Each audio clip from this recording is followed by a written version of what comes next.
we're talking about the border. New numbers out from Customs and Border Patrol, 200,000 plus migrant encounters since December 1st. It's only December 21st. It's 20 days. Over 10,000 illegal entries into the United States every day. It's a big deal, everybody. We've got our friend Julio Rosas with us now. He's a Substack writer, so he's an independent journalist. Mostly Peaceful.life is his Substack. And Julio, thanks for being here. Tell us where you are on the border and give us some sense of what you're seeing. Yeah, thanks for having me, Buck. So right now I am by International Bridge 2 in Eagle Pass, Texas. I've been to this spot many times over the past few years, and this is by far the worst I've ever seen it. And it's because normally with the previous high encounters, Border Patrol was able to keep the illegal immigrants all under the bridge. Or constantly, they're using this little depression that's right next to the bridge as this massive holding area. And as I've been seeing this morning, as soon as Border Patrol clears out one of the lines to process people, another group that has crossed comes in and fills that spot back up right again. So it is, towards the end of the year, we're heading into an election year where people are right now feeling that maybe this is, kind of the last year for them to illegally enter the country this way, in case there's a change in the administration for the White House. So, there's a lot of factors as to why not just the Eagle Pass, but multiple areas along the border are experiencing an even bigger surge when compared to the past couple of years. So this is, just to be clear, Julio, a part of the Biden effect. I remember when Biden first came into office, there were illegals at the border who were on video saying, we're here because Joe Biden promised us we could come into the country, or because Joe Biden's the president, we know we can stay in America now. And now there's a sense of, well, we better get in before there's the possibility that Joe Biden is not the president and you have a Republican administration. Border Patrol, first off, are they able to talk to you much, Julio? Because I remember under the Trump administration, it was come see what we're doing, talk to us. Under the Biden administration, I can't get anybody to give me a ride along anymore. Nobody will talk to me in ICE. Nobody wants to talk to me in Border Patrol except for some of the union guys who have the ability to without fear of their jobs. Yes, to answer the first part, this is absolutely a consequence of the Biden administration. It has been since day one. I've called the border crisis his first crisis because he undid everything on his first day, literally day one.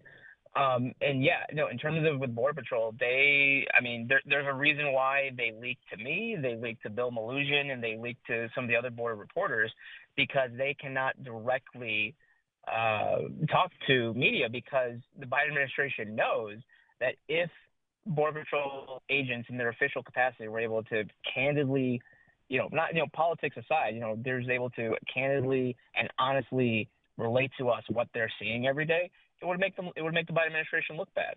And so that's why, the last time I was with Border Patrol was in 2020, right before the election in October.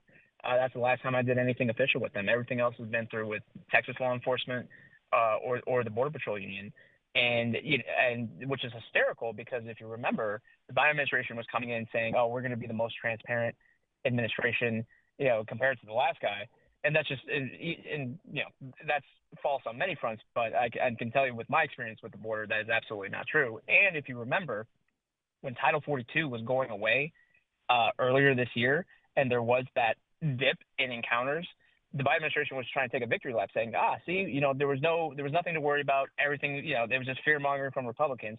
But the only reason why that there was a dip in illegal crossings was because the migrants in Mexico wanted to see, okay, well, with this new change, this is going to affect us. And as we've seen, this is still very much a free for all. We're speaking to our friend Julio Rosas. He's down in Eagle Pass, Texas, right on the U.S.-Mexico border, covering the most just overflowing and overrun border certainly in the last 20 years. Julio, to that end, what is the when there's I saw in the New York Post they said there are 200 migrants for every Border Patrol officer right now in Eagle Pass. It's probably more than that, but that's what their estimate is. And what is the processing actually like when they're that overwhelmed, when resources are stretched that thin, what is it like? I mean, somebody shows up, they say what, and Border Patrol does what after they enter the country illegally? So typically it takes about 20 minutes to fill out this paperwork, and essentially it's just what are you doing here? Where are you from? Where are you trying to go? And then it's a matter of scheduling their court date if they're going to claim asylum. Now, of course, as we've seen, there's a lot of people who are not asylum in the strictest definition for that the U.S. gives that claim for.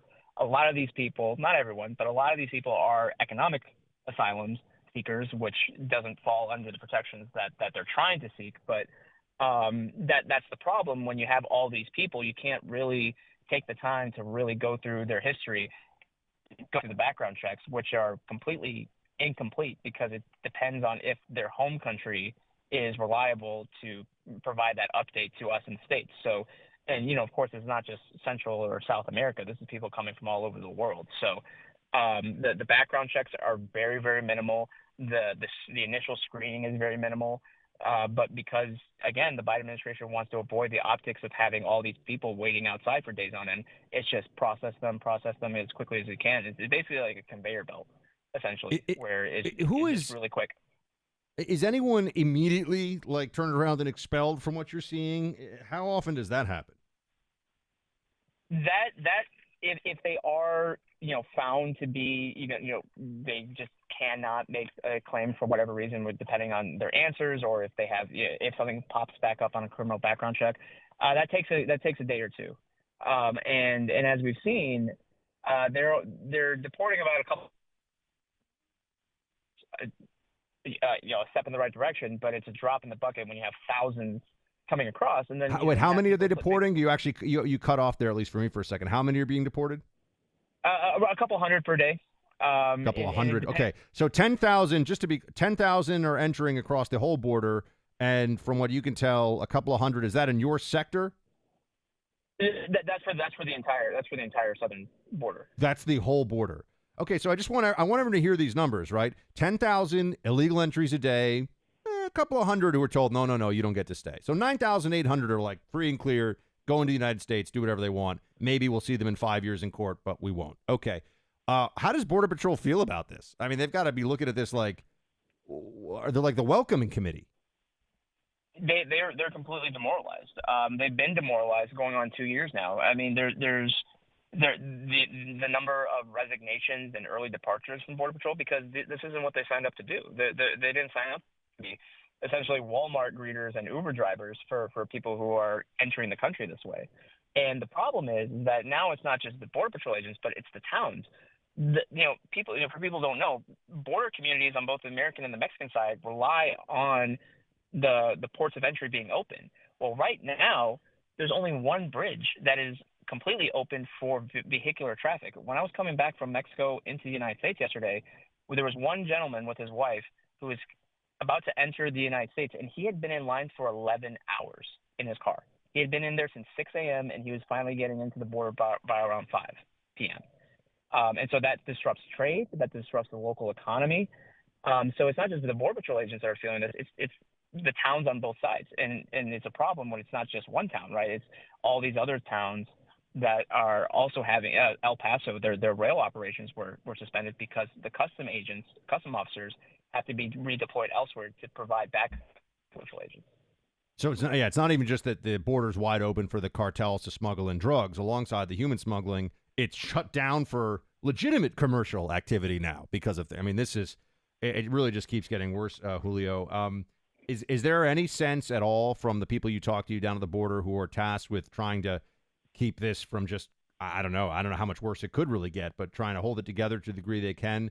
The Senate is talking about some kind of change in rules, and maybe the Biden administration will do something. Is the belief that the numbers will start to go down next year in anticipation of the election, or is everyone just saying, throw your hands up in the air, it's going to be a free-for-all?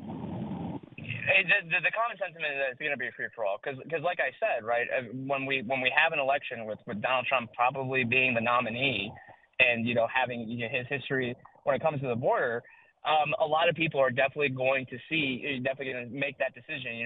They've seen all their friends, they've seen all their families who already made the journey and already in the United States. If they were waiting before, the election is going to kind of light a fire under them to be like, okay, it's now or never, because they don't want to have to risk this golden ticket, this golden opportunity, them missing out on it. So I think that's, like I was saying, I think that's part of the reason why December is just getting absolutely slammed right now with the numbers, because the primary, the Iowa primary is next month, right? So, or the caucus, excuse me. We're getting the full swing of election season. They're seeing all their friends and family here. And it's pretty interesting too, because a lot of the sanctuary cities in the United States, they're saying that we can't take anymore. Well, I'm here to tell them that too bad, they're coming, because the Biden administration isn't going to stop them. Yeah, New York, Chicago, L.A., and others, they're going to keep getting more and more of the illegals that they already admit they cannot afford to take in, they cannot handle as the numbers are piling up. Julio, always good to have some from the front lines, down on the ground perspective on this. So thank you for your field work down there in Eagle Pass, and go check out Julio Rosas's Substack, mostlypeaceful.life. Julio, thanks so much. Yeah, thanks for having me.